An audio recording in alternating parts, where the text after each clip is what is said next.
اعوذ باللہ من الشیطان الرجیم بسم اللہ الرحمن الرحیم۔ سب سے پہلے میرے تمام سننے والوں کو السلام علیکم ورحمۃ اللہ وبرکاتہ۔ میری آج کی گفتگو کا موضوع ہے کہ بات بات پر قسمیں اٹھانے والے نصیحت حاصل کریں۔ ان کے بارے میں قرآن مجید نے ارشاد فرمایا ہے وَلَا تُطِعْ كُلَّ حَلَّافٍ مُّهِينٍ، اور ہر ایسے آدمی کی بات نہ سننا جو بڑا قسمیں کھانے والا ہو۔ حلاف ان سے مراد وہ ہے جو حق اور باطل دونوں طرح کے معاملات میں بہت زیادہ قسمیں اٹھانے والا ہے۔ وہ ذلیل ہے کیونکہ بات بات پر قسم اٹھانے والا اور جھوٹی قسم کھانے والا لوگوں کی نگاہوں میں ذلیل ہوتا ہے۔ اس آیات سے ان مسلمانوں کو بھی نصیحت حاصل کرنی چاہیے جو بات بات پر اللہ تعالیٰ کی یا قرآن کی قسمیں اٹھانا شروع کر دیتے ہیں، اور بسا اوقات جھوٹ ہونے کے باوجود بھی کثرت کے ساتھ قسمیں کھاتے ہوئے نظر آتے ہیں تاکہ کسی طرح ان کی بات کو سچ مان لیا جائے، اور ان کے اس عمل کی وجہ سے لوگوں کی نظروں میں ان کی جو عزت اور مقام بنتا ہے وہ سب اچھی طرح جانتے ہیں۔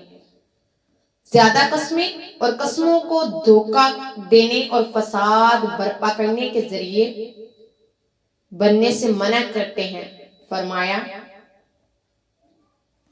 وَلَا تَجْعَلُوا اللَّهَ عُرْضَةً لِأَيْمَانِكُمْ، اور اپنی قسموں کی وجہ سے اللہ کے نام کو آڑ نہ بناؤ۔ ایک اور جگہ ارشاد فرمایا گیا اور تم اپنی قسموں کو اپنے درمیان دھوکے اور فساد کا ذریعہ نہ بناؤ ورنہ قدم ثابت قدمی کے بعد پھسل جائیں گے اور تم اللہ کے راستے سے روکنے کی وجہ سے سزا کا مزہ چکھ لو گے اور تمہارے لیے بہت دردناک عذاب ہے۔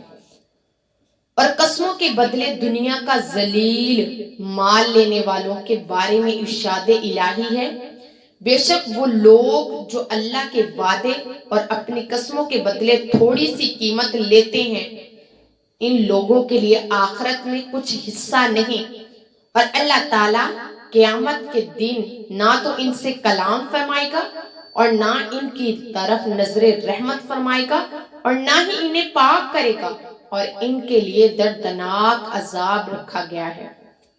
اللہ تعالیٰ مسلمانوں کو ہدایت اور عقل سلیم عطا فرمائے کہ وہ جھوٹ سے گریز کر سکے۔